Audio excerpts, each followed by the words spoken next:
Do you want me just to give a quick introduction to what happened? Or, God, I don't know how long you've got.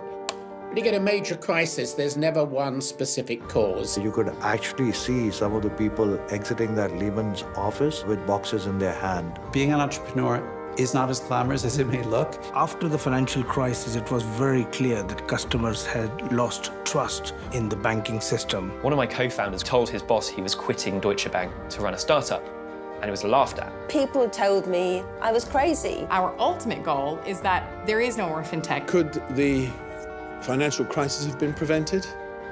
Yes, it could have, but actually, we've benefited from it. One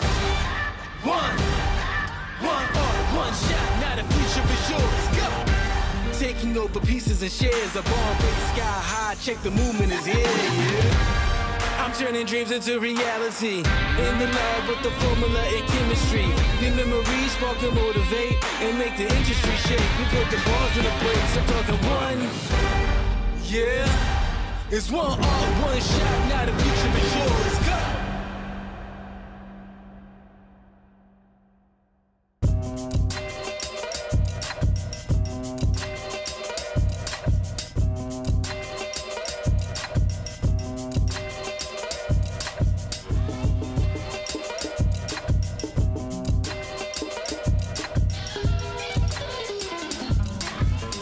So it's been 11 years since the financial crisis, and it feels both probably like the longest 11 years of my life and the shortest at the same time, which is really odd.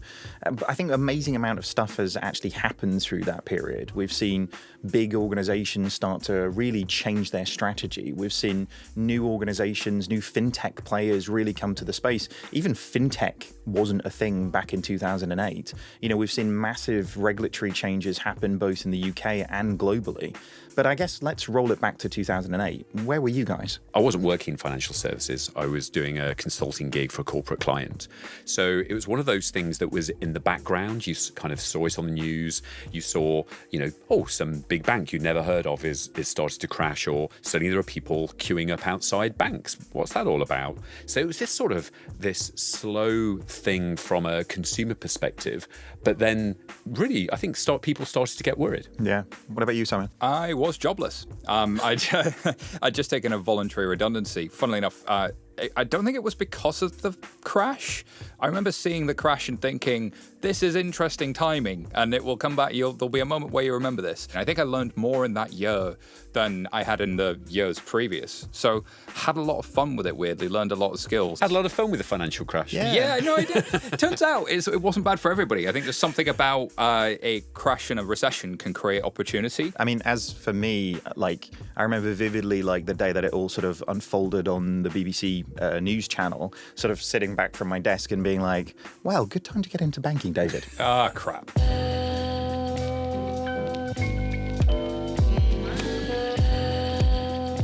I actually had ringside seats to the global financial crisis. I was part of a private equity firm. So while my offices were on Park Avenue in New York, literally 47th and Park, and Lehman Brothers was 2 blocks away. I was a policy advisor and press secretary on the Obama campaign in Pennsylvania, but I was participating in the campaign while on leave from my law firm, Sullivan & Cromwell in New York. So I found myself fairly caught between the private sector reactions and all that was going on Wall Street in the lead up to the crisis and what was happening in the campaign scene. So I was doing the normal sort of work that any professional services consultant does with their banking clients when all seemed plain sailing. So I was actually just about to start my first graduate job here at the Bank of England 11 years ago, and the graduate scheme started 2 weeks after Lehman Brothers went down. I have a lot of friends in investment banking, and going to the pub with them and having a few drinks, the more they drank, the more explicit they were about how worried they were about their jobs, about the economy, about their investments, how they were moving their money into savings, and they recommended we did it too. I've distinct memory of being in the pub with one particular friend where he was adamant that I should move all my money into gold overnight. I was sitting next to a very well-known director of a big bank, and he and I were discussing the financial services industry over dinner. And he said, oh, it's only it's only going to last a couple of weeks, then it'll all be over. My main memory was I was on holiday in Bosnia on a walking trip, and a few people on the group holiday came in and said, "Victoria, do you know the queues outside Northern Rock?" And I came back a few days later and was sort of called into the bank and was very quickly put on the team involved in the resolution of Northern Rock. I remember sitting on the subway and watching so many people coming out with their boxes, having been let go or the company shutting down. And I remember thinking that this is really impacting the people on the street. And for the first time for my generation, you felt this significant shift and a downward trend or a downward feeling about what might be coming up in the future. I remember actually trying to explain to my daughters that we had failed them because we had allowed the wrong kind of financial innovation to take place from right under our very eyes. I joined a group at Resolution Capital, and we were looking to use public markets money to make big investments in the European financial landscape, frankly, to take advantage of all of those large banks that were selling their crown jewels at the time at knockdown prices.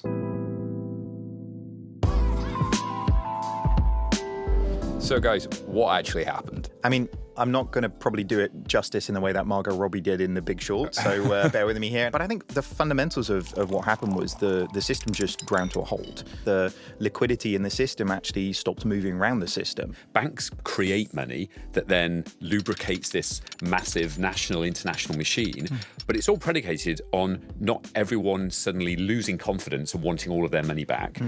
Because if they do, then the machine grinds. There's no lubrication. Suddenly the wheels collapse.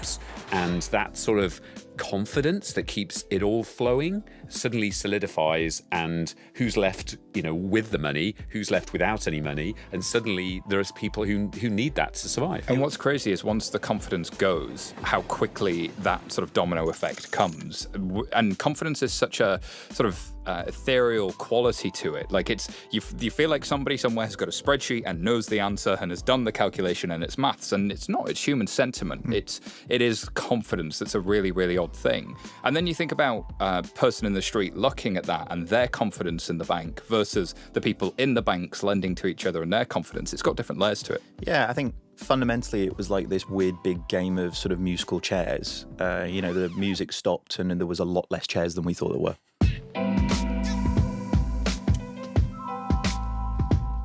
Oh, I think the causes of the crisis it's potentially an endless list. It's always hard to draw back to, okay, what are the real drivers behind this? And there's so much else going on, it's hard to narrow down on what was a real problem back in 2008. When you get a major crisis, there's never one specific cause.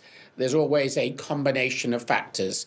There's underlying issues that have been around for some years, and then there'll be a trigger point. Really, we had a coming together of pretty much a perfect storm. I think what no one was predicting was the severity of how those events would come together, and indeed the impact that it would have on certain sections of society. Tens of thousands of people out of jobs, out of work. And the impact, of course, that had on them and their families and their relatives and everyone dependent on that. And the supply chain, right the way through to, real estate and the people that bring the sandwiches in for all those fantastic meetings, and then their families. That's a huge consequential impact. Often we would see letters about people struggling to keep their homes or who had lost their homes, trying to make ends meet after having lost their jobs, trying to afford sending their kids to college. So the impacts of the crisis were really quite long-lasting. The question is, whether or not, at the time, the Fed should have done more to support layman's. And I think the argument could strongly be made that it would have been better for them to step in and not let layman's go. It didn't have to fail. And when it failed, it then created a knock-on set of consequences that were impossible to predict. It was very hard to understand as to why a event in a place has had such a big impact on my life, my economy, my job, my savings rate, my mortgage rate. Why did all of this happen? The reaction of the regulatory authorities and the government when the real disaster happened was, I think, pretty good under the circumstances. Arguably, before then, the Bank of England perhaps had been a bit slow to recognise the nature of the problem.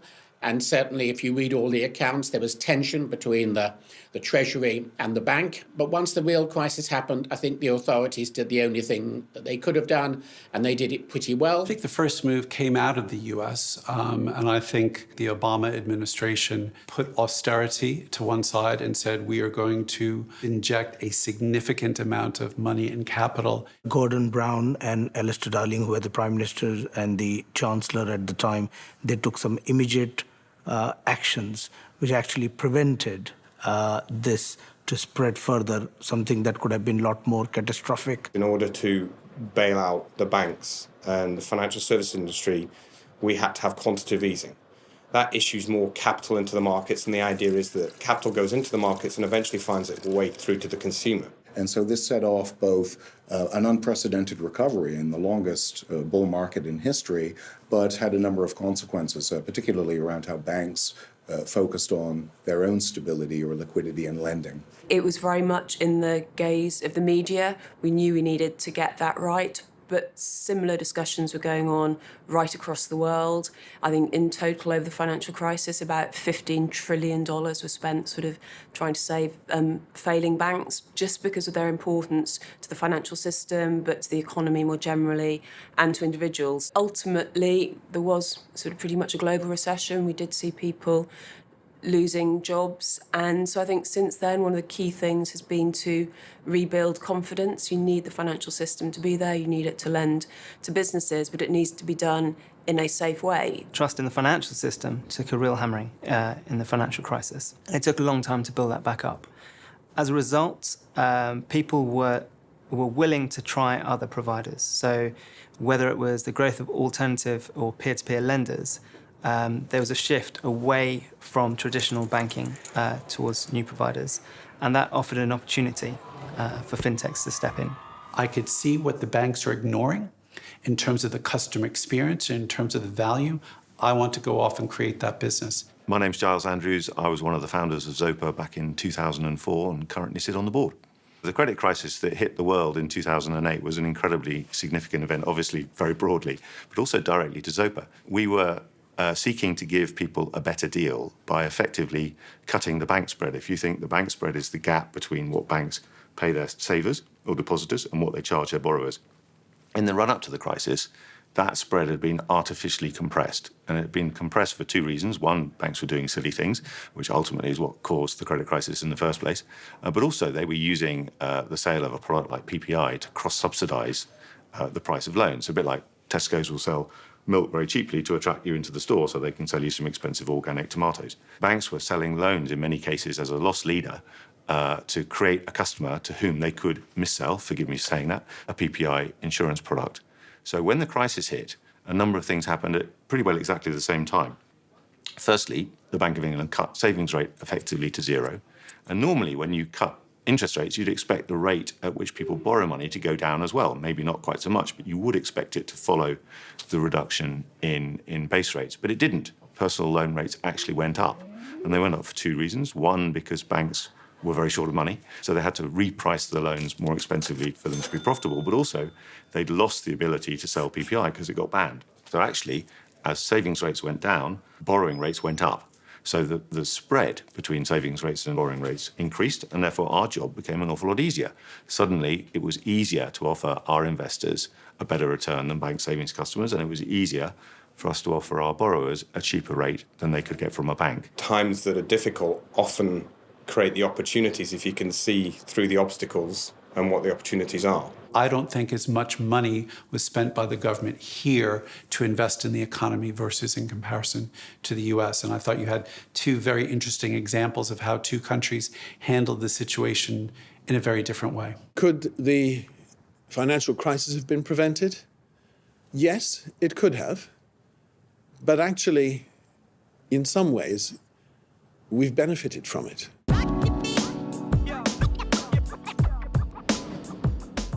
regulation has been seen, I think particularly at that time, actually kind of a good excuse for why you can't go and do something interesting, which I don't think has ever really been the case, but it's definitely the excuse that many organisations have sort of put forward. But I think at that moment it really changed in terms of the sort of approach to regulation. But what was interesting here, I think, following on, and especially in the UK, is that the regulator not only put in place even more sort of a straitjacket around what was allowed and what wasn't, but actually started to look forward and say, well, actually, maybe one of the problems here is that there are very few of these very large banks, and they're all not doing very much. There isn't the innovation, there isn't the sort of driving things forward. So maybe more competition creates a healthier environment, which actually then reduces risk. There was an immediate reaction from the regulator to say what needs to be done in order to fix the problem. And there was also an appetite to really understand how financial services worked at a higher level and say, where can we change things to make it more democratic or more inclusive? Globally and indeed domestically, I think there was a movement that said we can never have the kind of set of circumstances that came together in 2008 happen again. And a real determination from regulators, whether that's in Europe, whether that's in the US or other parts around the world, to say, can we strengthen the system? Can we make sure that there is real clarity about what is happening under the bonnet of financial services? It's fairly common in the UK for sector regulators to have the same kinds of powers as the main competition authorities. And financial services at the time was maybe a bit of an exception to that rule. What it means for us is we have the ability to use competition tools, in other words, the ability to look at the underlying structures of markets, to think about how competition is happening, and indeed how innovation can be fostered. At the time, the Conservative government under David Cameron and with George Osborne as the Chancellor really had a very important policy in giving the FCA the competition mandate, which is really, I think, probably the only regulator in the world, or maybe one of two that has a competition mandate. And that's important because in addition to its job as a conduct regulator and protecting consumers' interests, it has a secondary objective of making sure that there's competition in the best of consumers' interest in the market. And this is a pretty complex job, but I think it's a pretty innovative mandate for a regulator to have. That competition mandate comes from a convening of forces. At the same time, you had, I think, a government that was looking to create competition. That was their political persuasion. And you had a bunch of policymakers who typically were a bit more flexible than you would see on the global stage. For instance, there is an example of a rules-based regulator, I think it was in the US, that had a rule that said you must use a fax machine for a particular type of contract. But in the UK, you would historically rely on a principle that these sorts of things must happen in this contract, and the technology you use is kind of up to you. So a competition mandate for something that's a bit more flexible as a framework was really, really powerful. So it's a bit more sort of shades of grey then. So it's like the offside rule in football. You might not quite understand it, but at some point the referee's going to blow the whistle, right? Pretty much exactly. Consumers should have a range of choice and quality when they go to market to be able to find something that suits their needs. And so competition is an incredibly important part of what we do in enabling consumers to have that choice. But what we could also see is a common misconception that regulation was somehow bad for these new small firms. There's a concept of an immune system within an organisation that when you introduce new ideas, the immune system will instantly look to reject the idea. It's the same in pharmaceuticals, banking, healthcare. It's not a new phenomenon. So one of the things we did as the Financial Contacts Authority was set up something called Project Innovate.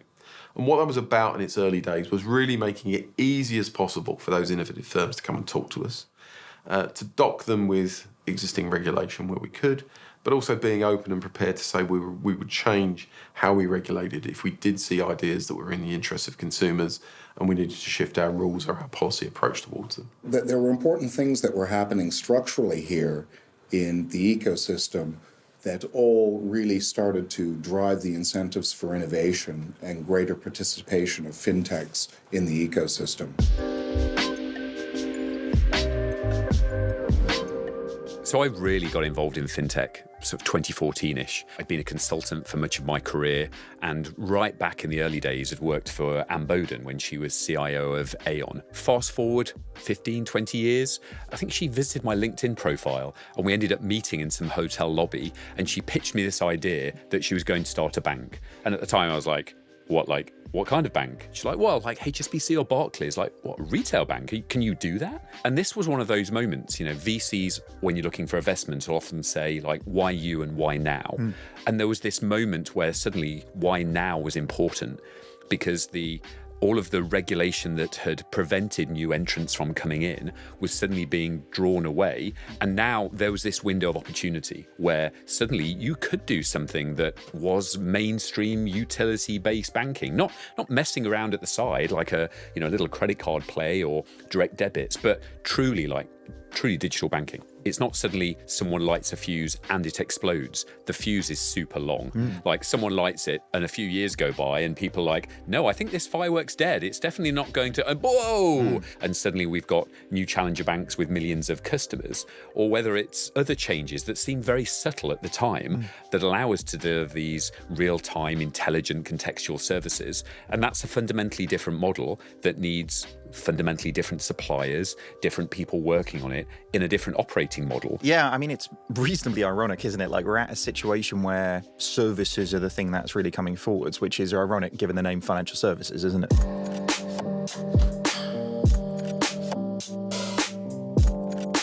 My name's Anne Boden. I'm CEO and founder of Starling Bank. My name's Tom Blomfield. I'm the CEO and one of the co-founders here at Monzo Bank. Rishi Khosla, CEO and co-founder of OakNorth. I'm Nick Storonsky, CEO and founder of Revolut. After the financial crisis, it was very clear that customers had lost trust in the banking system, and they were willing to give a try to other alternatives. Obviously, customer preferences changed and technology changed as well, but that coincided with the effects of the financial crisis. The launch of the iPhone and the launch of the App Store was the real moment when you started saying, oh my God, this could be a very, very different environment. So I joined Borders in late 2009. At the time, we had invested in a few companies that would now be called fintech, but the term fintech did not exist. So we were invested in some payments companies. We were investors in Zopa. Then come 2008, the banks stopped lending. Not entirely, but to a large degree. Suddenly demand for Zopa skyrocketed. And so you see this huge surge in demand for the first sort of peer-to-peer lending platforms. And I think we saw that continue with people like Funding Circle, with Market Invoice, these sort of early lending plays in fintech in London. Their growth was really assisted by that, the banks pulling back from lending post-financial crisis. So when we came together as a team, exploring the idea of launching a new consumer finance business, we were exploring ways to build a business that put the customer right at the front and centre of the business and offered the best value. And in thinking that through, we came to develop what became known as the peer-to-peer lending model, which has now been copied all over the world. So it's quite nice to have been the first in the world and a great British invention that's travelled widely. But the problem we were trying to solve was to create a more efficient business that provided better value to consumers. And if we could use technology along the way to help provide some of that value by cutting costs, but also importantly to provide better service. Well, at its heart, peer-to-peer lending is a really simple idea. It's taking people who have money and giving it to people who want money. At a time when banks were really inefficient. They were big, bloated organisations with enormous cost bases. And somewhere along the way, I mean, they ultimately, at their heart, are doing the same thing. They're taking money from one source, in their case, retail depositors, and transferring it to their borrowers. But they're a very fat, bloated and inefficient middleman in the middle. And we thought we could use technology to do it much better. The months before I started my first job, there were kind of murmurs in the economy. Northern Rock became bankrupt, and I joined my first job in September 2008, basically as Lehman Brothers collapsed. Well, to be honest with you, I was just hired by Lehman Brothers, and I thought it's a good opportunity for me to live internationally. And also Barclays bought fixed income division in Lehman Brothers, and then I was in the equity derivatives division. So we were bought by Nomura. So officially, I was never out of the job. So for me, it was a very easy experience compared to some other senior people. I've been in the financial services industry in banking for 30-odd years. I started as a graduate computer scientist in Lloyd's Bank, and I've had a career at many of the big banks all over the world. I hadn't really been through a financial crisis as an adult before. And it was, the mid-2000s and the whole of the 2000s really was, I guess, from the dot-com boom boom and then bust onwards, was a real time of financial prosperity. And banking was king. It was where people made their money. And then there was just a question, I think, in 2008, and obviously the years that followed were a huge, huge recession. Within weeks of me starting, there were rounds and then round after round of redundancy. We were the cheapest in the building, and so they didn't know who was good or who was bad, and so we were almost immune. But all of the ranks above me up to partner got cut. Yeah, it was really tough, and I think it dented people's confidence. And investment banking was no longer the choice of career for the smartest and the most ambitious. I got into commercial banking only because I had a bad experience with a commercial bank, and I said, I'm going to do something about this. The driver for actually founding it was an experience we had back in 2005, so i.e. before the financial crisis, when we were building Copal. We went to a commercial bank, asked for a line of credit. We were politely told where to go. And a few months later, we went to the institutional desk of one of our clients and were able to raise 100 times the amount of debt from them for fundamentally exactly the same business. So we said to ourselves, we're a commercial bank, wasn't able to lend us 100th of the debt amount, but an institutional player was. There's clearly something wrong here in the way that commercial banks are servicing small and medium-sized businesses, especially those in growth mode. We went back to that problem and sort of identified it as a structural problem which exists across commercial banks around the world fundamentally, just in terms of the amount of time they spend underwriting any one of these deals is so limited, so they haven't got the ability to understand the businesses in the right level of depth that they need to, and therefore generally end up making very computer says no type decisions. So we were of the view that if we were able to actually use larger data sets to actually have much more informed decisions around the businesses, we could actually come up with a much better viewpoint around the risks and therefore their ability to lend to that particular organization. When the crisis subdued and we got to the next stage, the recovery, and we all started putting our organizations back together again, everybody went back to the way they were before. The bankers forgot what had happened. And when they started talking about their bonuses and about recreating the past, I decided that I had to create a new sort of bank. I think that the crisis in 2008 and 2009 had a huge force in terms of reminding financial services that the customer needs to be at the center of the proposition. And off the back of that crisis, you had all of these innovators, all these entrepreneurs coming out and saying, there's a niche, there's something for us to fix, and we need to reframe what financial services should actually be about. Let's remember that the customer is the key point, the customer is at the center. What can we do to make the experience better for him or her? I wanted to be a banker, but I wanted to be proud to be a banker. And that's why I started Starling Bank.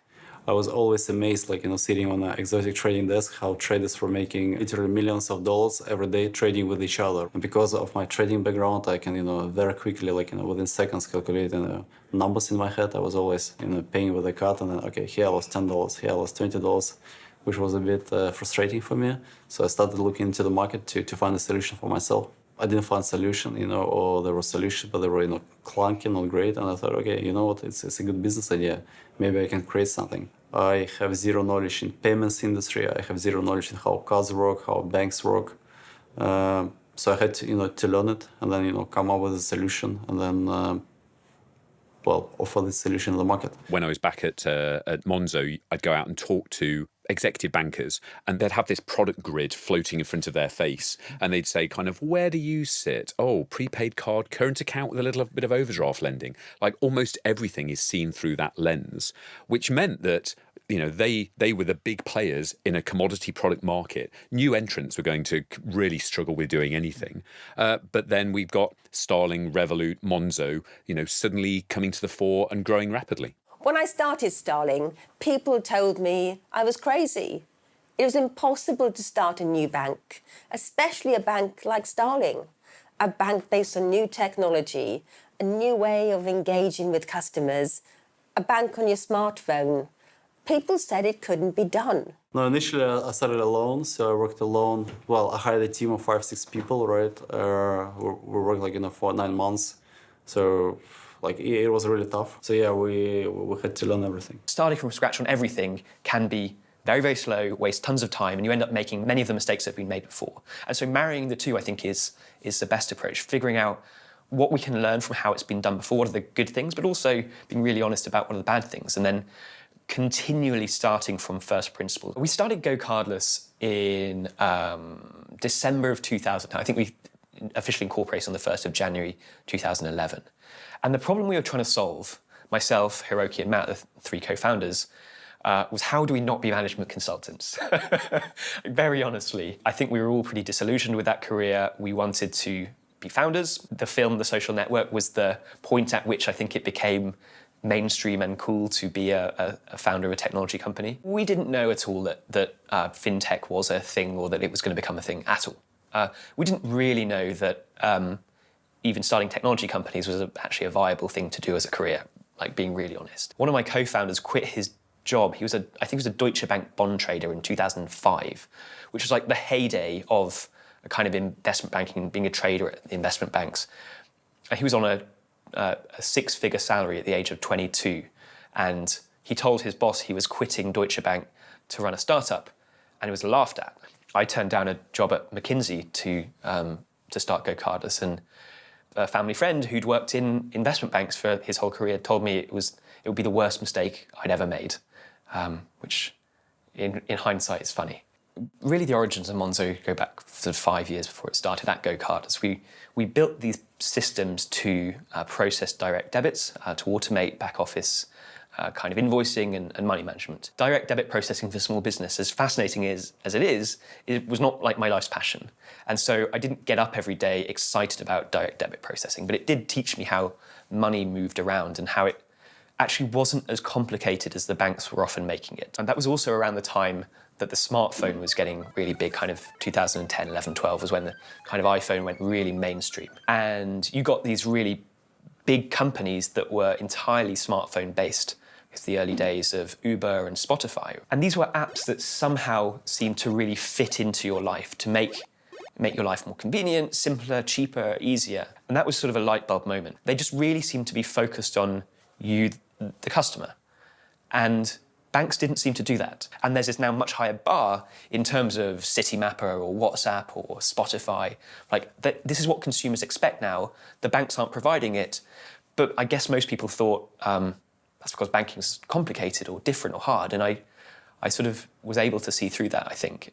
And for me, it was a chance to build something that my friends and family would use every day, that I would use every day, that I was interested and passionate about. And I remember very vividly the first time I saw a Monzo card out in the wild at a coffee shop. Now it's every day. Well, it's been 5 years, and now we have 750,000 customers. We have 50, 60,000 small businesses that bank with us every day. We're growing very, very fast.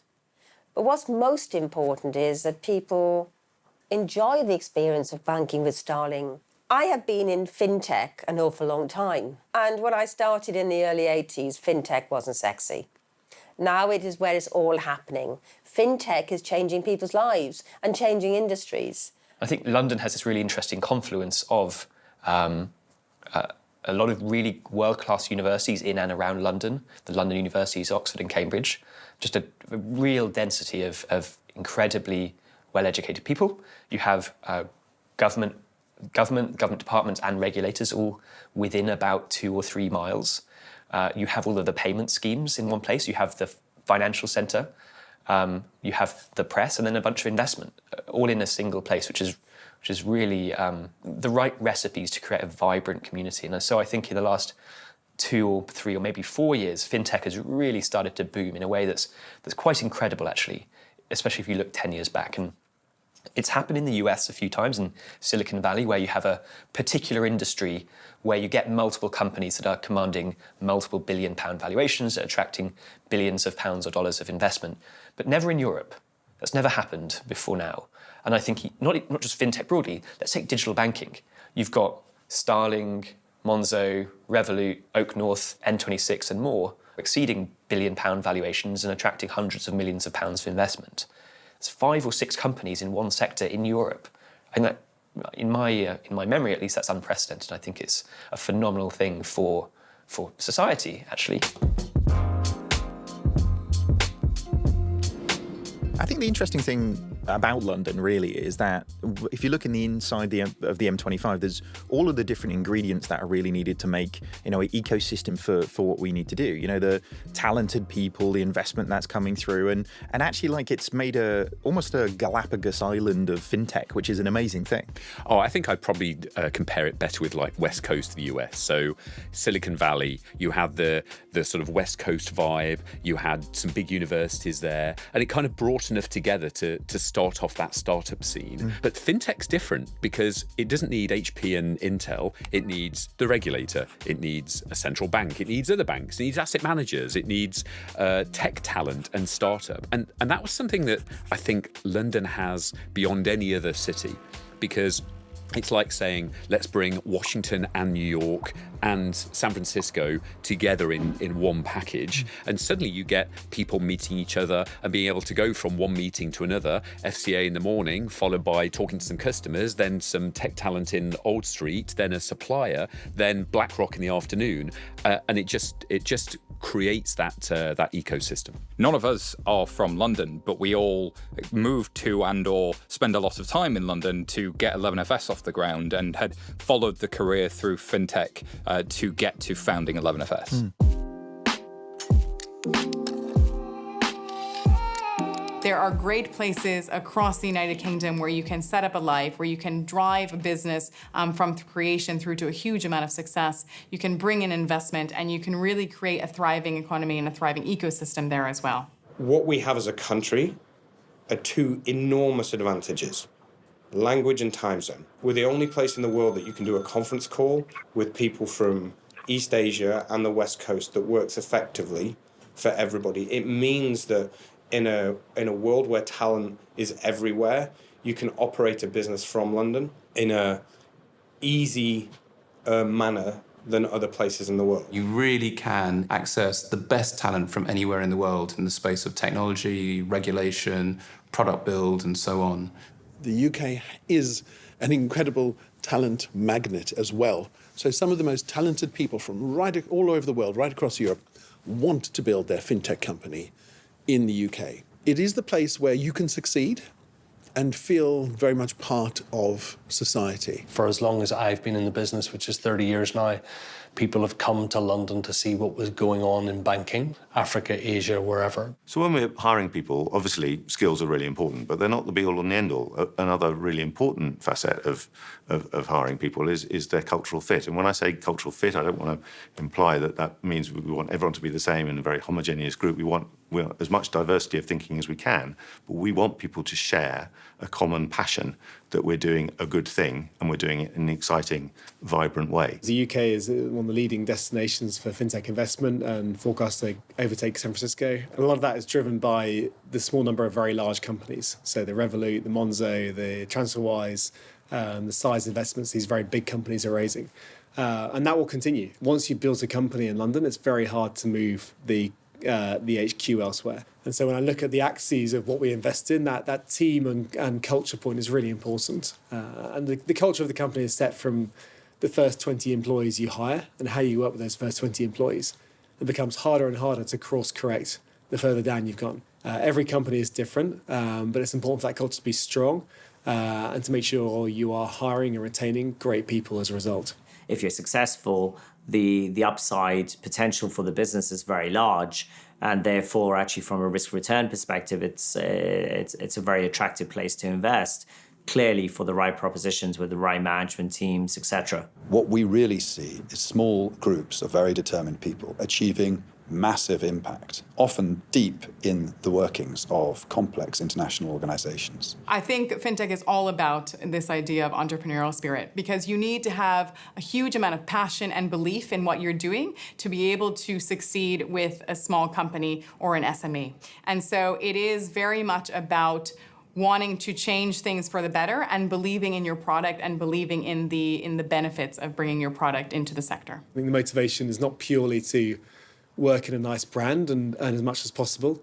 The motivation is to change the world and to improve the world. And the best place to do that is working in a tech startup. Being an early employee in a great fintech company can make you a millionaire.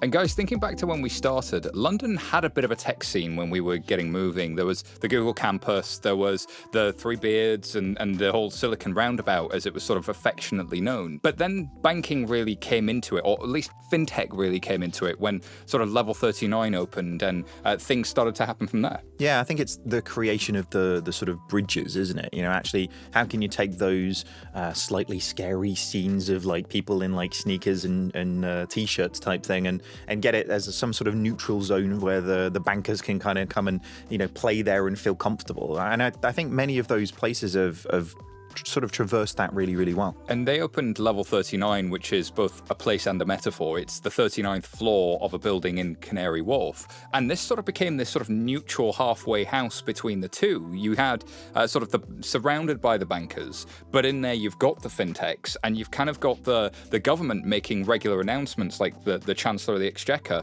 making announcements and sort of legitimizing that space for the bankers. And at one point we even had a little space there. Well, Level 39's been around for 6 years, and it sits right at the heart of Canary Wharf. And its purpose is really to bring innovation right into the heart of global financial services. And our aim is to make sure that the world's best innovators are as quickly and accurately able to identify and engage with the needs of financial services as possible. We're trying to create conditions, in other words, in which the long-term future of global financial services can be transformed. But we also have some fantastic star companies, notably organizations like Revolut and Digital Shadows, both of which came here as teams of 5 or so and have grown into globally known names. I remember doing some consulting for the UK government, DIT, Department for International Trade, and I was invited to the launch of the Tech City initiative at the Truman Brewery just down the road here. And I thought, oh, this is bold. This is wonderful. From the new Cameron administration, the Conservative administration at the time, I was asked if I had some ideas about how we might solidify this Tech City initiative. I wrote the Tech City strategy overnight, actually. It was just one of those moments where you just had to just throw it all together. I was invited to present that to various ministers, the DIT, eventually number 10 Downing Street, who then compelled me to actually lead the organisation that I suggested. And at the start, it was meant to be an organism that would support these fledgling companies back then, who are still very small, with introductions to government, introductions to investors, etc. So this is very much the start of TechNation. So I think the most challenging thing for the fintech industry over the last few years has been to turn what was an enviable ecosystem of startups into some really good, strong companies, and really companies that we can take to market in the UK, become listed entities, and then actually export around the world. Some cynics were saying that this would never happen. But, you know, from my point of view, there isn't a single startup that is actually an overnight success. From my own perspective, running my own company and advising many other companies, as a minimum, you've got to give them 7 years. But we are coming up to that 7-year period. And it is interesting that we are beginning to see some of these unicorns in private market fundraisers. My hope is that they actually turn into public market listed entities and we can export from there. But I think the latest numbers suggest that already here in London, we are second only to the Bay Area in the US for fintech unicorns. So I'm really excited about where this can go.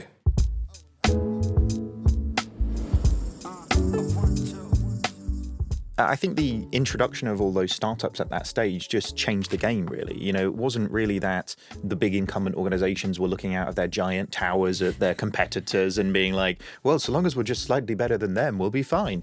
The aim of the whole industry shifted from just having more customers than your competitors to fundamentally about the creation of digital services that actually customers found compelling. And because of that, really the dynamic of the industry has been altered, I think, you know, honestly forever, because it's no longer about the the stacking of consumers, but how sophisticated is your intelligent digital services? And actually, fundamentally, can the things that you've been doing for the last 100 years in terms of the processes or the structure or even the way in which you invest in things carry you to this new world? And I think the customers look to buy a better version of themselves. And if you help me save, if you help me plan for retirement, if you help me do something that helps me become the person I want to become, that's very different to solving your own problems. And I think banks got very internally focused. New technology comes along, a bank looks at it and goes, well, this is great because suddenly we can offer the same things we've always been offering, but rather than a piece of paper, we'll now put it on a little black screen. But they don't look at the what can this technology truly deliver. If it is real-time, intelligent and contextual, then no longer is it just a better form. It's, well, why use the form in the first place? Why not sort of approach this as a private banker would?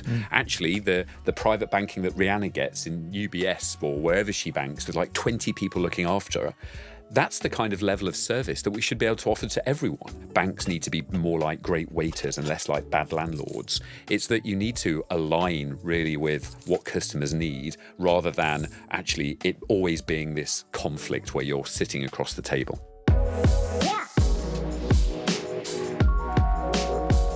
What we've seen in retail banking is a number of new institutions come into the market unencumbered by the legacy problems that the major banks have.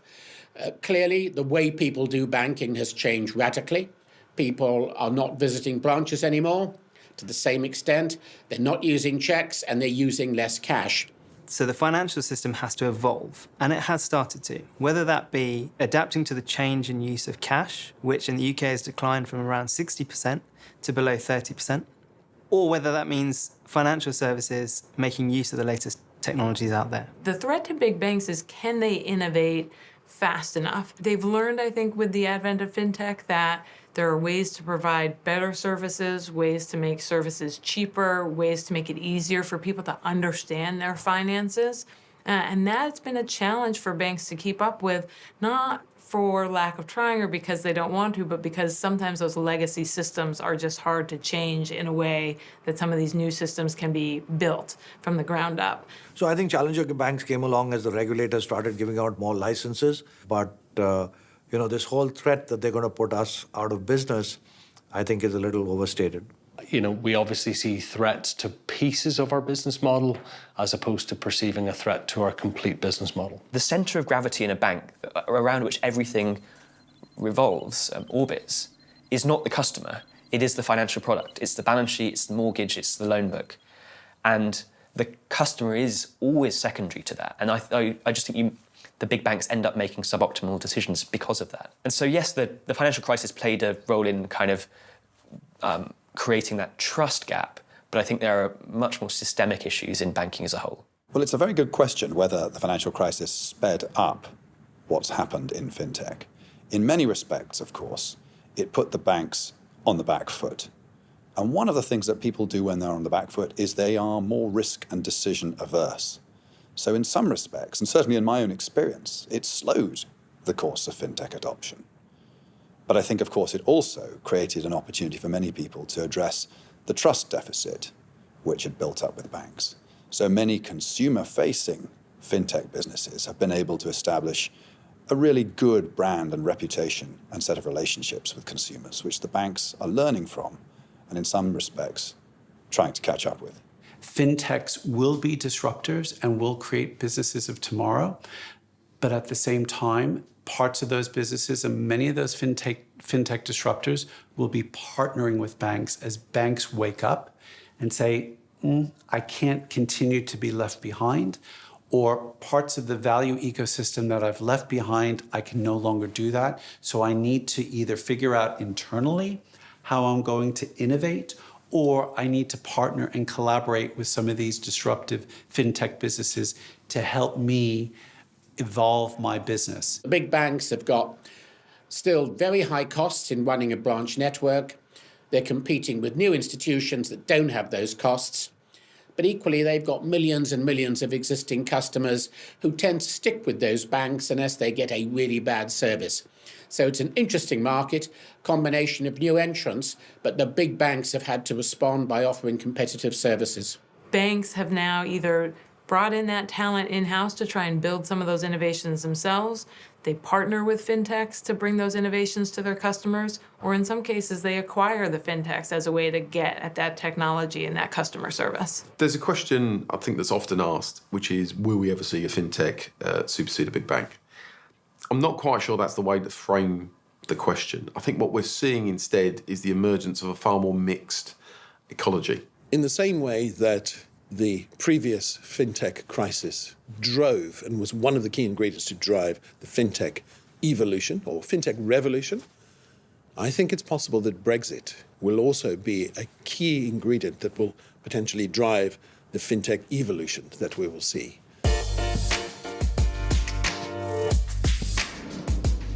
Regardless of what happens in the future, Brexit, whatever it is, all of those ingredients within London are still here. The talent, the ability to actually create startups in this ecosystem. There's big organizations with some problems still. There's huge amounts of investment that's kind of rolling around. So, in this place, the rules are changing slightly in terms of what might come with Brexit or any other challenge. But fundamentally, the players are still the same. Suddenly we've got this chaotic and complex marketplace, and that chaos is only increased by things like Brexit and what's happening in politics in general. So we're getting to a point where strategy and the way that you do business is not like some massive chess game where you're trying to work out 30 moves ahead how all this works. It becomes like a sport. Suddenly it's about seeing what happens on the field, orientating yourself to what's happening, working out what that next move is and making the move. And that is startup strategy. I actually think much of the impact of Brexit is already priced into the market. Certainly I've seen it from the perspective of capital raising at the moment, but there's a lot of uncertainty around Brexit, and quite how it pans out, I think, will crucially affect the fintech sector in the UK. The thing that we have to preserve first and foremost is the access to talent. But whether that talent comes from non-EU or it comes from EU, I think we need to remain open to it and just make sure that we can always access the best talent here in the UK. I think London and the UK has got underlying strength, the traditional strength on which our success is based, and they remain unaltered despite Brexit. But the most important thing is to have the right kind of talent, and that's why a future migration policy that opens the London and the UK up is very vital. The other thing that we need to get right is our relationship with the rest of the EU. Many entrepreneurs start businesses here in the UK because it's a stepping stone into a market of more than 500 million people. And at the moment, the financial services regulations work seamlessly across that huge market. So you tell me, how's Brexit going to play out? Well, it depends on what kind of Brexit we actually get. Nothing's going to change in terms of the fundamentals. Whilst I'm not complacent about Brexit, I remain optimistic that the resilience we've seen over the last 18 months and before that will continue, regardless of the exit path that we determine hopefully very soon.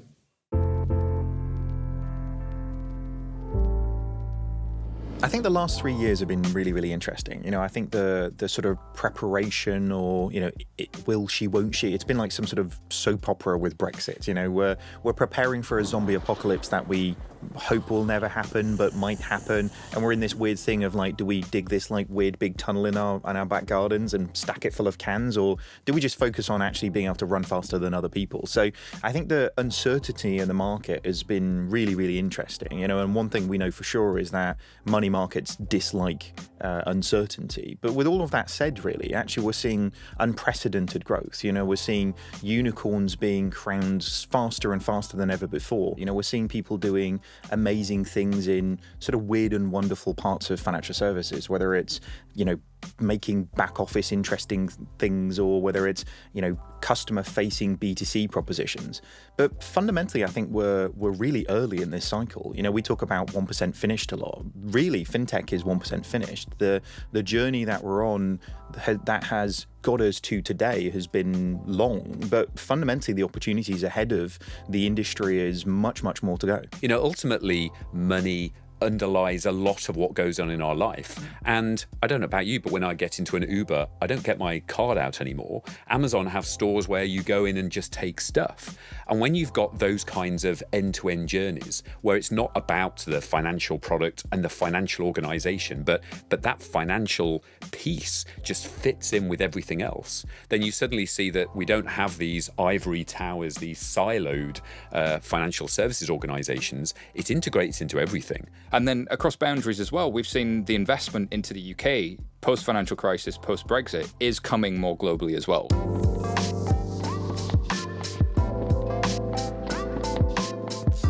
It's taken nearly 1,000 years to build the City of London to what it is, and I think we can look forward to continuing to play a part in what has been the most incredible driver of human progress for nearly a millennium. This has happened throughout history where we see different financial booms and busts, but I think we're much better equipped to spot risks before they become problems and to address them if and when they do. This is a very, very, very fast-changing game. Yesterday's model is not going to be fit for purpose. That's for sure. There is a huge amount to go for in the future. And I'm really excited to see how open banking in particular plays out, because that enabling technology can really become a catalyst for further innovation, further competition. And I think the fintechs are going to be first in line to take advantage of that. We'll be able to see fintech players anticipating needs of consumers, providing bespoke solutions in a way that perhaps we as individuals wouldn't determine ourselves if left to our own devices. I think in 11 years' time, we will look at the tech sector and say it is the largest part of the British economy. I've been now focusing most recently on what's called frontier technologies, things like blockchain, AI, IoT, and robotics. I would keep an eye on where digital assets are going, because this is the next best opportunity to really transform the whole of the financial system and create a financial system that's broadly giving better and greater access to everyone. I think the consumer appetite has really changed. The meaning of trust has really changed. We will become more valid competitors at scale. I think the next stage is invisible banking, which happens around us. The future could be very, very different. What trust used to mean pre-financial crisis and what trust means now, and authenticity, I think that's really, really big. Our ultimate goal is that there is no more fintech, and it just is financial services, and the customer is at the heart of what financial services is. Having seen the success of what the UK did with fintech, you're now seeing other regulators around the world start to look to replicate that. So we're just getting started. I think we will just become the banks of the future, and then in 10 or 15 years there'll be a bunch of new folks coming along saying we're going to disrupt the big banks like Monzo. And it'll all start again. Yeah, I was building on a lecture, verses coming daily under pressure, working on the plot and the scheme. The true stock trademark is at the edge of your dreams. I'm talking one shot for the kill. The priest cut threes up, straight dropping the chills. I'm talking taking over pieces and shares. A bond race sky high, check the movement is here, yeah. It's one art, one shot, now the future is yours, go. Yeah. It's one art, one shot, now the future is yours, go. It's one art, one shot. I'm turning dreams into reality. In the lab with the formula and chemistry. The memories spark and motivate and make the industry shake. We put the bars on the brakes. I'm talking one chance at best, yes. Painting pictures for the culture, keep the brushes fresh. Flip the color, work the drummer, passion never rests. Freedom is our teacher, under pressure, now we blessed. See, I was so go for the goal. It's one art, one shot, now the future is yours, go. Yeah. It's one art, one shot, now the future is yours, go!